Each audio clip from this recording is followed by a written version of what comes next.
በስመ አብ ወወልድ ወመንፈስ ቅዱስ አሐዱ አምላክ አሜን። የተወደዳችሁ የልዑል እግዚአብሔር ቤተሰቦች የእናታችን የቅድስት ድንግል ማርያም የአስራት የቃል ኪዳን የበረከት ልጆች የጻድቃን የሰማዕታት ወዳጆች በወደደንና ባፈቀረን በልዑል እግዚአብሔር ፍጹም ሰላም እላችኋለሁ። እንደምን ዋላችሁ? እንደምን ለይሳ ደረሳችሁ? አሜን። እንደ ኃጢአታችንና እንደ በደላችን ብዛት ሳይሆን እንደ ምሕረትና እንደ ቸርነቱ ተመልክቶ እስከ ሰዓት ያደረሰን የአባቶቻችን አምላክ ልዑል እግዚአብሔር ስሙ የተመሰገነ ይሁንልን። እርሱን ጠርተን እርሷን የማንተዋት ንጽሕተ ንጹሐን ቅድስተ ቅዱሳን ቅድስት እናታችን ድንግል ማርያም ዘላለማዊ ስሟ የተመሰገነ ይሁንልን። እንግዲህ እንደ እግዚአብሔር አምላካችን መልካምና በጎ ፍቃድ ዛሬ የምንማማረው ታኅሳስ 6 ቀን የሰማዕቷ የቅድስት አርሴማን ዓመታዊ ክብረ በዓል በታላቅ ድምቀት እናከብራለን። ይህንን ክብረ በዓል ስለምንድን ነው የምናከብረው? በዚህ ዕለት ምን የተደረገበት ዕለት ስለሆነን የሚለውን እንደ እግዚአብሔር አምላካችን መልካምና በጎ ፍቃድ ዛሬ አጠር አድርገን እንማማራለን። እንግዲህ የሚያስተምረን እግዚአብሔር ነው፣ የሚመክረን እግዚአብሔር ነው፣ የሚገስጸን እግዚአብሔር ነው።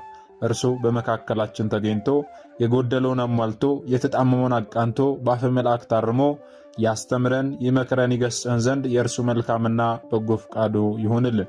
የእናታችን የንጽሕተ ንጹሐን የቅድስተ ቅዱሳን የቅድስት እናታችን የድንግል ማርያም ምልጃ ተረዳይነቷ በረከቷ ሁሉ በሁላችን ላይ ይደርብን።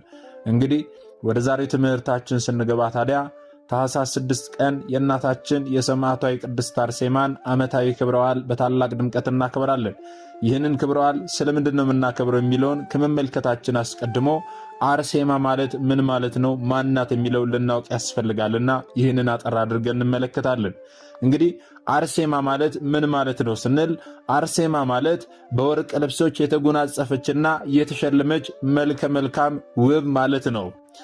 እናታችን ቅድስት አርሴማ ማን ናት ስንል እኔን መከተል የሚወድ ቢኖር ራሱን ይካድ መስቀሌን ተሸክሞ ይከተለኝ፣ ሰው ዓለምን ሁሉ ቢገዛ ነፍሱን ቢያጎድል ምን ይጠቅመዋል ተብሎ የተነገረውን የክርስቶስን ወንጌል ተከትላ ዘመድ አዝማዶቿን ትታ ጌታችን መድኃኒታችን ኢየሱስ ክርስቶስን የተከተለች ቅድስት እናት ናት።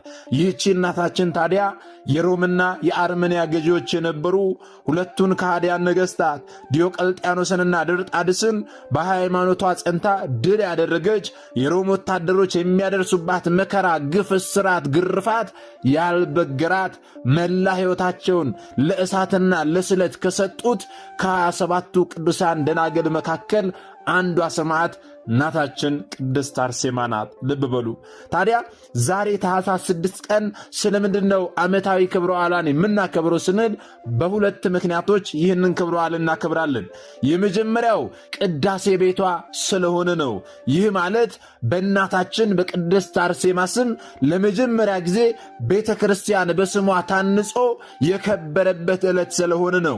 ይህስ ደግሞ በየት ነው ስንል በአርመንያ ሀገር፣ በኪልቅያ ሀገር፣ በሶሪያ ሀገር፣ በአንጾኪያና በግብፅ አውራጃዎች ሁሉ በእናታችን በቅድስት አርሴማ ስም ቤተ ክርስቲያን ታንጾ የከበረበት ዕለት ስለሆነ ቅዳሴ ቤቷ ነው ብለን ይህንን ክብረ በዓል እናከብራለን።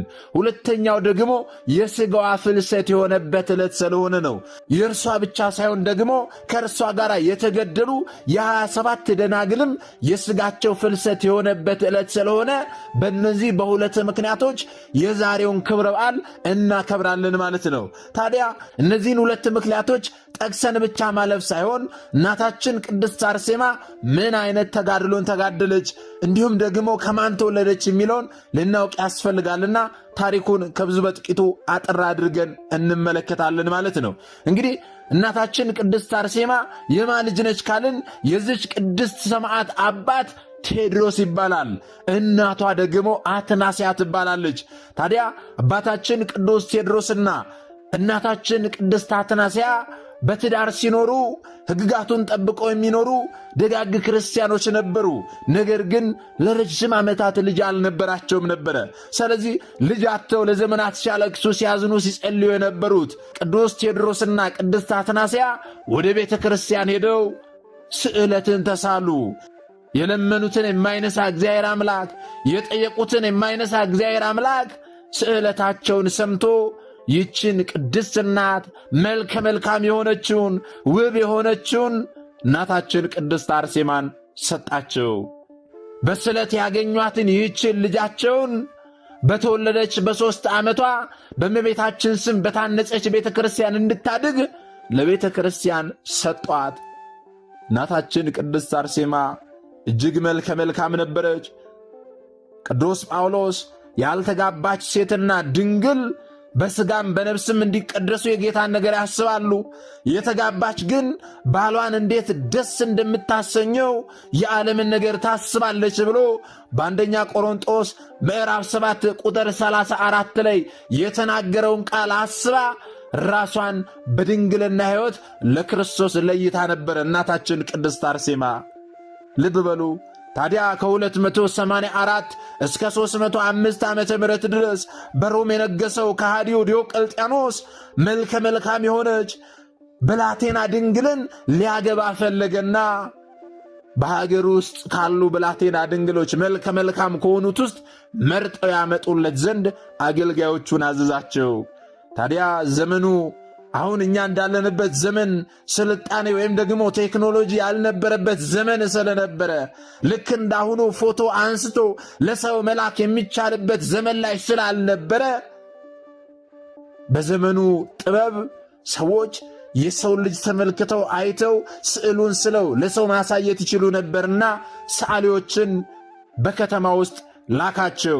እነዛ ሰዓሊዎች በየገዳሙ በየከተማው እየተዘዋወሩ መልከ መልካም ናት፣ ውብ ናት፣ ለንጉሳችን ትገባዋለች ብለው ያሰቡትን ሁሉ ስዕላቸውን እየሳሉ ለንጉሱ ያቀርቡለት ነበረ። ንጉሱም ስዕላቸውን አይቶ መርጦ ከዛ መሃል ለማግባት አገልጋዮቹን አዟቸው ልኳቸው ነበረ። ታዲያ የታዘዙት እነዛ አገልጋዮች በፍለጋቸው መካከል በሮሜ ሀገር ባለች ቤተ ክርስቲያን ውስጥ እናታችን ቅድስት አርሴማን አገኟት። እናታችን ቅድስት አርሴማን ሲያገኟት ሀገር ውስጥ ሁሉ ሲዘዋወሩ መልከ መልካም ናቸው፣ ውብ ናቸው ብለው ከሳሏቸው እጅጉን የምትበልጥ እጅግ መልከ መልካም ውብ ሆና ተመለከቷት። በዚህም እጅጉን ደስ አላቸው። ይቺማ ለንጉሳችን ትገባለች፣ ይቺማ የንጉሳችን ሚስት መሆን አለባት ብለው ስዕሏን ስለው ለንጉሱ ላኩለት፣ አቀረቡለት። ታዲያ እርሱም የእናታችን የቅድስት አርሴማን ስዕል ሲመለከት በእጅጉ ተደሰተ፣ እጅጉን ደስ አለው። ምክንያቱም መልከ መልካም የሆነች ሚስትን ነበር የፈለገው። መልከ መልካም የሆነች ከጠበቃትም በላይ የሆነች ብላቴና ድንግልን ስላገኘ እጅጉን ደስ አለው። ከዚያም በኋላ እናታችን ቅድስት አርሴማን ፈቃደኝነቷን አልጠየቀም። ወደ እርሱ መጥታ ላገባሽ ነው አላላትም። ይህንን ሁሉ ሳያደርግ ስዕሏን ብቻ ተመልክቶ እጅጉኑ ተደስቶ ወደ እርሱ እንዲያመጧት አዘዘ። ሰርግም እንዲደገስ አዘዘ። መኳንንቶቹ ሁሉ ወደ እርሱ ሰርግ እንዲመጡ መልእክተን ላከ። ልብ በሉ፣ ስዕሏን ብቻ ተመልክቶ ይህንን አደረገ ከሃዲው ዲዮቅልጥያኖስ። ታዲያ እናታችን ቅድስት አርሴማና አብሯት የነበሩትም ደናግል ይህንን ነገር በሰሙ ጊዜ ንጉሥ ዲዮቅልጥያኖስ እርሷን ሊያገባት የሰርግ ዝግጅት እያደረገ እንደሆነ ባወቁ ጊዜ ከአረሚ ጋር አንድ ከመሆን እግዚአብሔር አምላክ ያድናት ዘንድ ወደ እግዚአብሔር እየጸለች በአንድነት ሆነው ከእርሷ ጋር ከነበሩት ደናግል ጋር በአንድነት ሆነው ጌታችን መድኃኒታችን ኢየሱስ ክርስቶስ በወንጌሉ ላይ በአንዲቱ ከተማ መከራ ቢያሳዩአችሁ ቢያጸኑባችሁ ወደ ሌላኛይቱ ከተማ ሽሹ ብሎ በማቴዎስ ወንጌል ምዕራፍ 10 ቁጥር 23 ላይ የተናገረውን አስበው ድንግልናቸውን ይጠብቅላቸው ዘንድ ወደ እግዚአብሔር በመለመን ከሮም ተነስተው በስውር የንጉሥ ድርጣድስ ግዛት ወደ ነበረችው ወደ አረመን ከተማ ሸሽተው ሄዱ። ታዲያ ወደ አረመን ከተማ ሸሽተው ቢሄዱም እንኳን ያ ዲዮቅልጥያኖስ ለአረመኑ ሀገረ ገዢ ለድርጣድስ እኔ ላገባት የፈለግኳት እኔ ላገባት የፈቀድኳት አርሴማ የምትባል ብላቴና ድንግል ከኔ ሸሽታ ወደ አንተ ሀገር መጥታለችና እንዳገኘሃት ፈልጋ አፈላልገ ወደ እኔ ላክልኝ፣ ላገባት እፈልጋለሁ የሚል መልእክትን ለአረመንያው ሀገረ ገዢ ለድርጣድስ ላከለት። ይህ በእንዲህ እንዳለ ታዲያ እናታችን ቅድስት አርሴማ ወደ አርመንያ ሀገር በገባች ጊዜ ከሃዲያኑ በክርስቶስ የባሕርይ አምላክነት የሚያምኑትን ክርስቲያኖችን መከራ ሲያጸኑባቸው ተመለከተችና አምላካችን ክርስቶስ ስለዚህ በሰው ፊት ለሚመሰክርልኝ ሁሉ እኔ ደግሞ በሰማያት ባለው በአባቴ ፊት እመሰክርለታለሁ።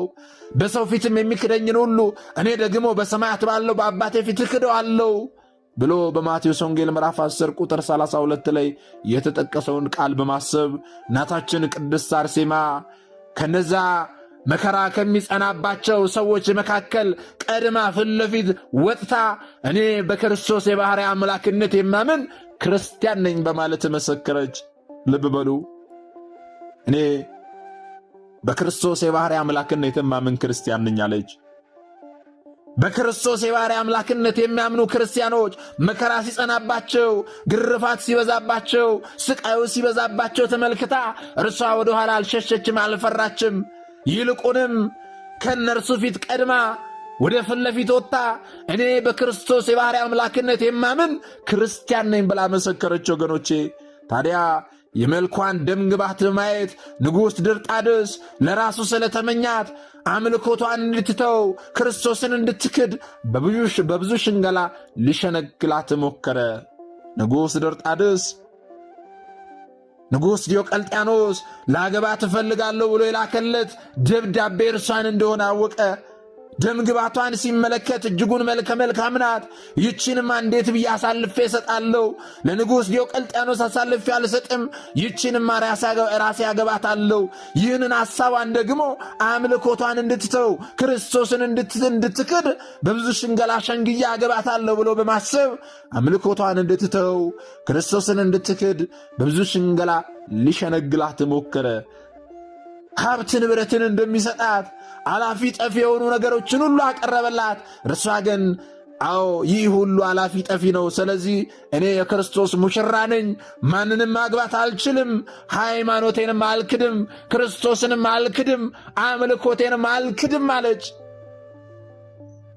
በዚህ ጊዜ ብዙ ሞክሮ ስላልተሳካለት እናታችን ቅድስት አርሴማ ፈርታ ትክዳለች ብለው በማሰብ ክርስቲያኖች ለአናብስት ወደሚጣሉበት አደባባይ ከወሰዷት በኋላ የተራቡ አናብስትን ሲለቁባቸው ሄደው እነዛ ክርስቲያኖችን ሲበሏቸው ክርስቲያኖች ሲበሉ ተመልክታ አዎ ትፈራና ሃይማኖቷን ትክዳለች ብለው በዚያ ቦታ ወሰዷትና እነዚያን የተራቡ አናብስት ክርስቲያኖች ላይ ለቀቁባቸው። በዚህ ጊዜ ነቢዩ ዳንኤል እንዳደረገው በጸሎቷ ኃይል አናብስቱ ወደ ንጉሡ ወታደሮች በመወርወር እነዚያ ፈተው የለቀቋቸውን ወታደሮች ተመልሰው ሄደው ገደሏቸው። ክርስቲያኖችን ሳይነኳቸው ወታደሮችን ገደሏቸው። በዚህም ብቻ አላበቃም። እነዚያ የተራቡ አንበሶች መጥተው ከእናታችን ከቅድስት አርሴማ እግር ስር ተንበርክከው ሰግደውላታል። የእግሯን ትቢያ ሲልሱ ነበረ ወገኖቼ። ታዲያ ንጉሡ ይህንንም ሞክሮ ፈርታ ሃይማኖቷን ትክዳለች ብሎ ይህንን ሐሳብ አምጥቶ ቢሞክርም ይህም አልሳካለት ሲል በግድ ለጣዖታቱ እንድትሰግድ እጅና እግሯን አሳስሮ አማልክቱ ወዳሉበት ቤተ ጣዖቱ ወሰዳት። በዚያም ታዲያ ጣዖታቱ በተሰበሰቡበት ቦታ ላይ ሄዳ ሰማዕቷ ቅድስት አርሴማ በመስቀል ምልክት ብታማትብ በጣዖታቱ ላይ አድረው ሰዎችን የሚያስቱ አጋንንት እየጮሁ ሲወጡ ጣዖታቱ በሙሉ እየተሰባበሩ ወደቁ። ለጣዖታቱ ትሰግዳለች ብለው ሲወስዷት ጣዖታቱ ሁሉ ደቀቁ፣ ወደቁ። ከዚያም በኋላ የሚያደርጉትን አጡ። እናታችን ሰማዕቷ ቅድስት አርሴማን በረሃብ እንድትቀጣ በረሃብ እንድትማረር ብለው በረሃብ ለመቅጣት ወደ እስር ቤት ወረወሯት። ወደ እስር ቤት ወርውረው ብዙ መከራ ስቃይን አደረሱባት። በረሃብ ሊቀጧት ቢያስቡም እንኳን መልአኩ ኅብስትን እንደ ኤልያስ መግቧታል። እናታችን ቅድስት አርሴማን በእስር ቤት ውስጥ ከተዋት። ብዙ ሽንገላ ቢያቀርቡላት አልቀበል ስላለች ዓይኖቿን ጎልጉሎ አውጥተውታል። ዓይኖቿን ጎልጉሎ ቢያውጡባት እናታችን እመቤታችን ቅድስት ድንግል ማርያም ተገልጣ ዓይኖቿን መልሳላታለች። የብርሃን ዓይንን መልሳላታለች። ልብ በሉ ወገኖቼ። ታዲያ ይህንን ሁሉ አድርገው አሁንም አልሳካላቸው አለ። ከዚያም በኋላ ከታሰረችበት ቦታ ፈተው ንጉሡ ወዳለበት ቦታ እየጎተቱ ወሰዷት። ንጉሡ በአደባባይ ተቀምጦ ሕዝብ ሁሉ ተሰብስቧል። ሕዝብ በተሰበሰበበት ቦታ ንጉሡ በአደባባይ ቁጭ ባለበት ቦታ ላይ እየጎተቱ ንጉሡ ወዳለበት ቦታ ወሰዷት። ከዚያም በኋላ ንጉሡ በግድ ሊያገባት ፈለገ። ንጉሡ እጇን ይዞ ወደ እልፍኙ ሊያስገባት ሞከረ። ከአደባባይ ተነስቶ እናታችን ቅድስት አርሴማን በያዛት ጊዜ ዳዊት ጎልያድን በእግዚአብሔር ኃይል እንዳሸነፈ እናታችን ሰማዕቷ ቅድስት አርሴማም እላይዋ ላይ ባደረው የእግዚአብሔር ኃይል በምድር ላይ ጣለችው። ያንን ሀገረ ገዢ ማንም ሊደፍረው የማይችለውን ንጉሥ እናታችን ቅድስት አርሴማ በእግዚአብሔር ኃይል አሸነፈችው፣ ከምድር ላይ ፈጠፈጠችው፣ ጣለችው። ይህ ነገር ሲከናወን ሕዝብ ተሰብስቧል ወገኖቼ። አንድ የሀገር ገዢ የሆነ ንጉሥን እናታችን ቅድስት አርሴማ ከመሬት ላይ ፈጠፈጠችው። የእናታችን የሰማዕቷ የቅድስት አርሴማን ስዕል ስትመለከቱ ንጉሥ ድርጣድስ ከእግሯ በታች ተደፍቶ ወድቆ ይሳላል። ይህ ለምንድን ነው ስትሉ ከታሪኳ ጋር የሚያያይዘው ነገር ስላለ ነው። በግድ ሊያገባት፣ በግድ ወደ እልፍኙ ሊያስገባት ሲል እርሷ ከመሬት ላይ እንደፈጠፈጠችው እንደጣለችው ለማስረዳት ነው ወገኖቼ። በዚህ ጊዜ ታዲያ ንጉሥ ድርጣድስ እጅጉኑ ተበሳጨ፣ እጅጉኑ አፈረ። በሕዝብ ፊት ይቺ ብላቴና ይችን የምታክል ልጅ እንዴት እኔ የተከበርኩትን እንዴት አንድ ሀገር ገዢ የሆንኩትን ሁሉን መግደል ማጥፋት የምችለውን እኔን ትዳፈረኛለች? እንዴትስ በሰው ፊት አዋርዳ ከመሬት ላይ ትጠለኛለች? ብሎ እጅጉኑ ተበሳጨ። ለራሱ ሊያገባት አስቦ የነበረው ንጉሥ ድርጣድስ እጅጉኑ ስለተበሳጨ ኀፍረት ስለተሰማው አንገቷን ቆርጠው እንዲጥሏት አዘዘ።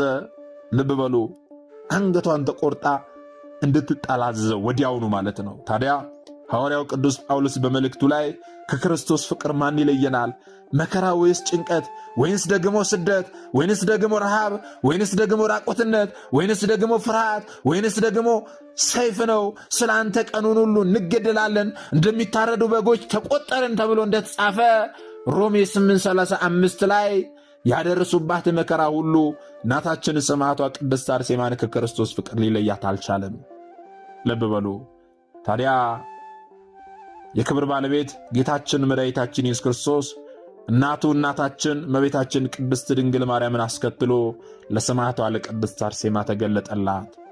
ታዲያ በቅዱስ መጽሐፍ ላይ እንደተጻፈልን በዚህ በኦሪት ዘዳግም ምዕራፍ 7 ቁጥር 9 ላይ አንተም አምላክህ እግዚአብሔር እርሱም አምላክ እንደሆነ ለሚወድትም ትእዛዙን ለሚጠብቁ ቃል ኪዳኑንና ምሕረቱን እስከ ሺህ ትውልድ ድረስ የሚጠብቅ የታመነ አምላክ እንደሆነ እወቅ ተብሎ እንደተጻፈ ስሟን ለሚጠራ መታሰቢያዋን ለሚያደርግ ዝክሯን ለሚዘክር በስሟ ለተሠራ ቤተ ክርስቲያን መባ ለሚሰጥ በስሟ የተራበ ለሚያበላ የተጠማ ለሚያጠጣ ምሕረትን እንደሚያደርግ ቃል ኪዳንን ገባላት።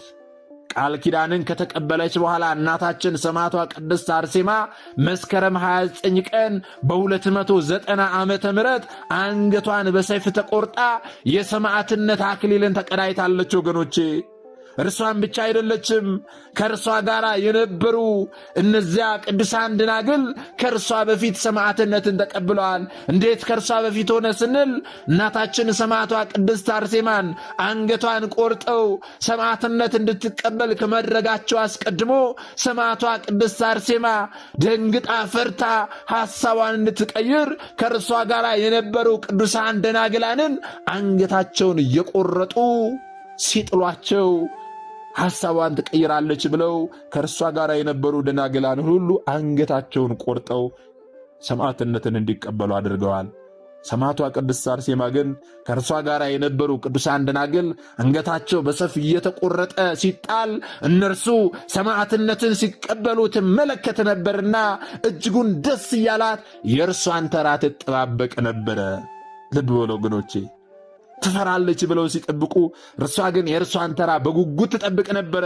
ሌሎች የተቀሩትንም ጭምር ተራቸው እስከሚደርስ ድረስ ታጽናናቸው ነበረ፣ ታበረታቸው ነበረ። በርቱ፣ ጽኑ፣ የድል አክሊል የሰማዕትነት አክሊል ተዘጋጅቶላቸዋል እያለች ታበረታታቸው፣ ታጽናናቸው ነበረ። ከዚያም በኋላ የእርሷም ተራ ደርሶ አንገቷን ተቆርጣ እናታችን ቅድስት አርሴማ የሰማዕትነትን አክሊል ተቀዳይታለች። ልብ በሉ። ታዲያ አስቀድሞ በኢሳይያስ ላይ አድሮ በቤቴና በቅጥሬ ከወንዶችና ከሴቶች ይልቅ የሚበልጥ መታሰቢያና ስም እሰጣቸዋለሁ፣ የማይጠፋም የዘላለም ስም እሰጣቸዋለሁ ብሎ ኢሳይያስ 56 ቁጥር 4 እስከ 5 ላይ እንደተናገረ በስሟ ቤተ ክርስቲያን ታንጾ ቅዳሴ ቤቷ የከበረበት ዕለት ታኅሳስ 6 ቀን ነው። ለመጀመሪያ ጊዜ በሰማዕቷ በቅድስት አርሴማ ስም ቤተ ክርስቲያን ታንጾ የከበረው ታኅሳስ 6 ቀን ነው። ለዚህም ነው ዛሬ ቅዳሴ ቤቷ ነው ብለን ይህንን ታላቅ ክብረ በዓል የምናከብረው።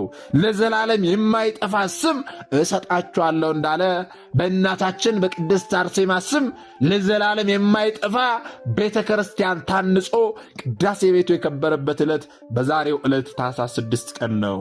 ስለዚህ ዛሬ ይህንን ክብረ በዓል ስለምንድን ነው የምናከብረው ስንል ቅዳሴ ቤቷ የተከበረበት ዕለት ስለሆነና ፍልሰተ አጽሟ ስለሆነ ነው ማለት ነው። የእርሷ ብቻ ሳይሆን ደግሞ ከእርሷ ጋራም የነበሩ ደናግላን ፍልሰተ አጽማቸው የተከናወነበት ዕለት ስለሆነ ይህንን ታላቅ ክብረ በዓል እናከብራለን ማለት ነው። ታዲያ ይህንን የተማርነውን ያወቅነውን ደግሞ ላላወቁት ወንድሞቻችን ልናሳውቅ ልናስተምር ያስፈልጋል። ምክንያቱም እኛ የተማርነውን አስተምረን ቢሆን እኛ ያወቅነውን አሳውቀን ቢሆን ኖሮ ማንም ሀብቶልና ስመ ክርስትና ሰጥታ ማኅተብ በአንገቱ ላይ ካሰረችበት ከቅድስት ቤተ ክርስቲያን ወጥቶ ወደ ሌሎች የሃይማኖት ተቋማት ባልሄደ ባልገባ ነበረ። ነገር ግን እኛ የተማርነውን ስለማናስተምር ያወቅነውን ስለማናሳውቅ ብዙ እህቶቻችንና ወንድሞቻችን እየሳቱን ያሉትና የሳቱትንም ለመመለስ ያሉትንም ለማጽናት አሁን ላይ የተማርነውን ወደፊትም የምንማረውን የቤተ ክርስቲያናችንን አስተምሮ ልናስተምር ያስፈልጋል ማለት ነው። ይህን እንድናደርግ ደግሞ እርሱ አምላካችን መድኃኒታችን ኢየሱስ ክርስቶስ ሁላችንንም ይርዳን። ምናልባት ደግሞ ዛሬ ገና ወደዚህ መንፈሳዊ ቻናል የመጣችሁ ሰዎች ካላችሁ ከዚህ በፊት የተማማርነውም ከዚህ በኋላ የምንማማረውም መንፈሳዊ አስተምሮች ወደ እናንተ እንዲደርሱ ከፈለጋችሁ ሰብስክራይብ አድርጋችሁ የደወል ምልክቱን መጫን ይኖርባችኋል። ምክንያቱም ይህ ቴክኖሎጂ ያመጣው ስርዓት ነው፣ እኔ ያልኩት አይደለም። ይህንን ካደረጋችሁ ዕለት ዕለት ከዚህ የሚለቀቁ አስተምሮች ወደ እናንተ ይደርሳሉ። ይህንን ካላደረጋችሁ ደግሞ ዛሬ እንዳጋጣሚ ይህንን አስተምሮ ሰምታችሁ ሊሆን ይችላል፣ በቀጣይ ከዚህ የሚለቀቁ አስተምሮች ወደ እናንተ አይደርሱም ማለት ነው። ስለዚህ ወደ እናንተ እንዲደርሱ ከፈለጋችሁ ሰብስክራይብ አድርጋችሁ የደወል ምልክቱን መጫን ይኖርባችኋል ማለት ነው። እንግዲህ መርሃ ግብራችንን ከመጨረሳችን አስቀድሞ አንድ መልእክት ወደ እናንተ አስተላልፋለሁ።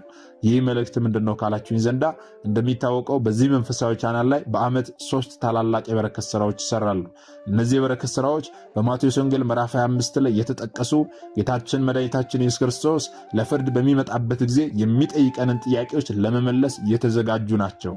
በዚህም መሰረት ታዲያ ከፊታችን የሚመጣውን የጌታችንን የልደት በዓል ምክንያት በማድረግ የታመሙ እህት ወንድሞቻችንን እንጎበኛለን። እኛ ክብረ በዓሉን በቤታችን ሁሉ ሞልቶልን ተትረፍርፎልን ስናከብር ሌሎች ደግሞ በህመም የሚሰቃዩ በህመም መሰቃየት ብቻ ሳይሆን መድኃኒት መግዣ እንኳን አጥተው ክብረ በዓሉን በየሆስፒታሉ የሚያከብሩ ወንድሞቻችንንም ማሰብ ተገቢ ነውና ይህንን እናደርጋለን፣ ሄደን እንጎበኛለን ማለት ነው። በዚህም ደግሞ ታምሜ አልጠየቃችሁኝም የሚለውን ጥያቄ እንመልሳለን ማለት ነው። ስለዚህ እዚህ የበረከት ስራ ላይ ሁላችሁም አነሰ በዛ ሳትሉ ልትሳተፉ ያስፈልጋል። የ100 ብር ቻሌንጅ ብለን ጀምረናል። ከ100 ብር ጀምሮ ሁላችሁም ያቅማችሁን አድርጋችሁ እዚህ የበረከት ስራ ላይ ልትሳተፉ ትችላላችሁ። እንዴት ነው የምሳተፈው፣ በምን አካውንት ነው የምሳተፈው ብላችሁ የምትጠይቁ ሰዎች ካላችሁ ደግሞ የዚህ ቪዲዮ የኮሜንት የመጀመሪያ ቦታ ላይ ሊንክ አስቀምጥላችኋለሁ። ያንን ሊንክ ስትጫኑ ሙሉ ዝርዝር መረጃው በጽሁፍ ይመጣላችኋል። ጽሁፉን አንብባችሁ እዚህ የበረከት ስራ ላይ መሳተፍ ትችላላችሁ ማለት ነው። እግዚአብሔር አምላካችን ሁላችንንም የበረከቱ ተካፋዮች ያድርገን። ለብርሃነ ልደቱ ሁላችንንም በሰላም ያድርሰን። የሰማነውን በዝነ ልቦናችን ያሳድርብን። ሰሚዎች ብቻ ሳንሆን በሰማነው ቃል 30፣ 60፣ 100 ያማረ ፍሬ አፍርተን ዛሬ ስሙ ቀዳሾች ነገ ደግሞ የመንግስቱ ወራሾች ያድርገን። ነገ ደግሞ የመንግስቱ ወራሾች ያደርገን ዘንድ የእርሱ መልካምና በጎ ፈቃዱ ይሁንልን። ወስብሐት ለእግዚአብሔር ወለወላዲቱ ድንግል ወለመስቀሉ ክቡር። ይቆየን።